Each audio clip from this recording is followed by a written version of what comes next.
Hello guys, how's it going? My name is Dal, and while we yet don't have a release date set for the next content update of Dragonflight patch 10.2, many of you have already begun to ask me the fated question: which class should you main in the Guardians of the Dream update? I'm someone who likes spending my time over on the PTR exploring all of the newest class changes as soon as they arrive, which leads to you guys asking me for advice regarding your future main. And many of you are looking for something that looks like a strong pick, maybe even a class that's a safe choice if you don't want to deal with getting declined from endgame group content. Are the newest class revamps really worth diving into, or should you instead stick to your original, reliable main?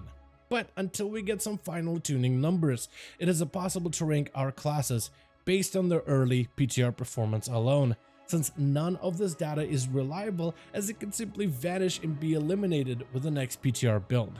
I'm pretty sure my main has already been settled if you've been watching any of the past few streams. But regardless, I did want to highlight the 5 classes that stood out to me during my time testing patch 10.2, in case my thought process and reasoning behind these 5 helps you decide whether these options could be right for you. But right before we highlight the 5 classes I could possibly main for 10.2, most of you guys watching these videos are still not subscribed. However, the more of you remind, the more of you do, so let's keep it going. Subscribe to the channel and ring the bell if you're watching these videos anyway, especially if you want to get more regular content regarding Dragonflight 10.2 or any of the future updates going forward. First, let's go over the hidden elephant in the room. There's practically no chance that I will be missing out on playing a rogue after the rework for the patch 10.2. When Paladins got the rework back in 10.07, I was impressed. So many new talents, gameplay altering options, and meaningful class choices to pick from. Since then, I was hoping that any future class reworks would be just as comprehensive as what the Pallies have gotten, and I feel like they were able to deliver this time around. The class tree for rogues feels much easier to navigate through, especially through the early and the middle sections, offering plenty of new defensive and even utility options. Assassination rogues are still just as deadly, but now with additional AoE improvements, which makes them so much more satisfying to play within dungeon content, and the newly added capstone combinations help you better define your playstyle. Outlaw is now even more of a wild card than ever. The return of base abilities like Grapple Hook, Roll the Bones, and Blade Flurry help the spec feel more whole, which is a nice quality of life service, as well as new gameplay additions present within the capstones, together with strengthening of familiar options. Subtlety Rogue returns back to its roots, focused on lining up several cooldowns together instead of weaving them out all separately. Out of the 3 specs, this one saw the least radical changes, but familiar talent additions and improved version of Shadow Blades should help the spec feel even more powerful than ever, especially in content like PvP. However, if in a split-second decision I decided against minion a rogue going forward, what would be my next viable option? And the next class that easily comes to mind is the trusty Death Knight. While rogues and demon hunters have been the majority focus when it comes to class revamps, Death Knights are also set to receive a handful welcome additions, starting with Unholy, where we see a bit of a shift in their damage profile. Currently, Unholy is super reliant on their powerful opener, where major cooldowns dominate when it comes to damage contribution, but the base rotational abilities are somewhat minimal in impact. In 10.2, the damage profile is flipped. Major cooldowns are reduced, but basic combat abilities are increased, and overall this results in a more satisfying rotational feel, allowing Unholy to feel impactful every 45 seconds rather than once every 3 minutes, which helps add to that much needed flexibility for raid and dungeon encounters. Plus, their newer tier set allows their summons to cleave nearby targets, which is a nice buff for mythic dungeon content. Besides this, Frost Death Knights feel just as powerful as ever, with a tier set that allows you to explore the underused Chill Streak ability. So far, the new setup synergizes well with the impactful Obliteration build, but can also benefit those of you who enjoy the dual-wielding Breath of Zaragoza playstyle. Then there's always this sturdy Blood spec, which feels just as satisfying to jump into, and with the winning tier set that makes it even more exciting to get into the endgame content. Also, a big benefit of playing Death Knights is the newest tier set to add to your collection, which may be one of the best, if not actually the best looking armor set added for the patch 10.2. Another class worth commenting on is the Demon Hunter, and initially I did overlook them during the start of Dragonflight, and I haven't really given them much attention since the release of 10.1, even if Vengeance has quickly become one of my favorite tanking options. but like Rogues, 10.2 is bringing them a lot more flavor, especially for the DPS spec of Havoc. Both Demon Hunter specs are getting access to a talented 2-minute metamorphosis, which is an unexpected new bonus that offers far more flexibility when it comes to majority of encounters. The movement of Havoc has also been addressed to some degree. While talents like Momentum will likely remain part of the Demon Hunter DNA, there are now new alternatives like Dash of Chaos, which helps you reposition back to your original location, as well as Inertia, which is far more front-loaded but requires less overall maneuvering. Combined together with some of the newer additions found in the class talent tree, Havoc Demon Hunters are quickly starting to feel like a fresh new experience, perfect for the 10.2.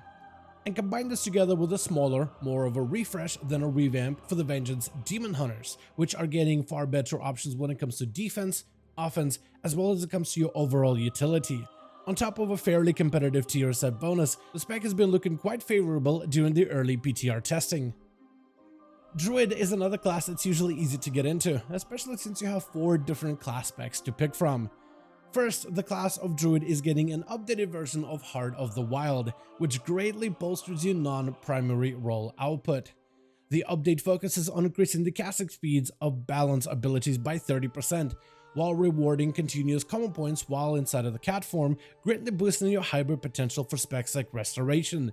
In fact, Restoration Druids are seeing even more hybrid additions, such as a 90% damage buff for Wrath as well as Starfire, as well as the ability to instantly cast Wrath with the new Empowered Trio of Life form, together with additional healing changes focused on moment-to-moment gameplay over major healing cooldowns, which could offer Restoration Druids a far more involved hybrid playstyle, the kind I'm usually keen on when it comes to dungeons.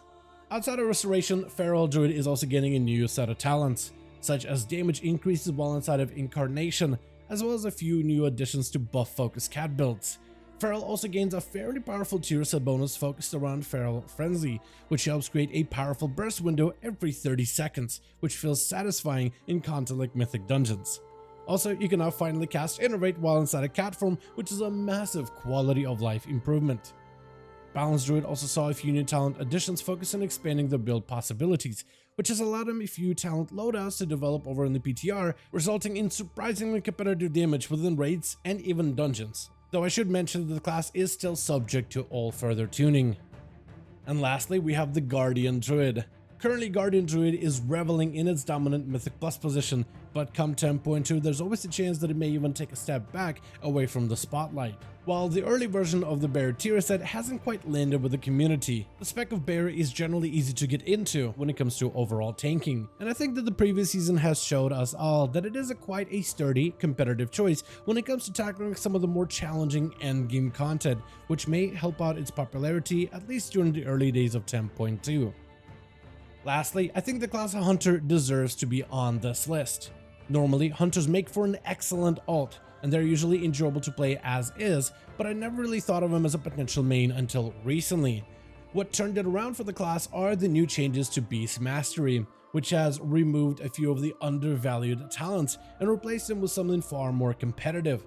The entire Call of the Wild side has been changed dramatically to be a lot more aggressive with a lot more of a reasonable cooldown as well, with 2 new ways to upgrade it whether you want to focus on raid content or competitive dungeon scenarios. Overall, Beastmaster has been picking up a lot of notice over in the PTR, which could only spell good news for the playstyle going forward. Then the spec of Survival, which is likely to fly under the radar as it often does, but I think too many players are sleeping on their potential within dungeons specifically. Their tier set plays flawlessly into a crit focused build, and with so many crit interactions found within the talent trees, the spec will likely be able to easily leverage that type of gameplay within big AoE burst focused environments. The class of Hunter also gains a new raid buff in the form of Hunter's Mark, allowing their allies to deal 5% additional damage to enemies while they are relatively healthy. This allows Hunters to bring a unique capability within PvE content, enough to guarantee at least one Hunter spot with an endgame rating. For now though, the early version of Hunter's Mark is still being seen as a favorable addition, though certainly even more value could be added to this ability going forward. Lastly, I feel like I should at least mention the spec of Marksmanship.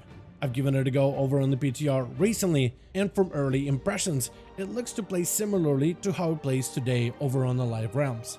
That being said, the spec is experiencing a lack of tuning over on the PTR, and until we see a more final build, it's hard for me to measure marksmanship against beast mastery and survival, and I would want to hold off my final thoughts until we see new marksman additions going forward. As we close out this video, I want to pass it off to you guys in the comments down below. Have you already picked a main going forward for the 10.2? Or potentially even have like an idea of a couple of classes that you're in between right now? Or instead, are you just going to continue playing your current main for the 10.2 no matter the changes going forward? As per usual, if you guys enjoyed this video or found it informative, go ahead and give it a thumbs up. I would very much appreciate it. And as always, in the description of every single video and live stream, we have a link to our Discord community channel. Probably the best place to reach out to me directly in case you want to let me know what you thought about this video or hang out with the rest of the community to discuss some of the upcoming changes. Join our Discord to become part of the community. But otherwise, thank you all so much for watching this video. I do hope you guys enjoyed. Let me know all of your thoughts down below. And as always, I'll see all of you guys in another video.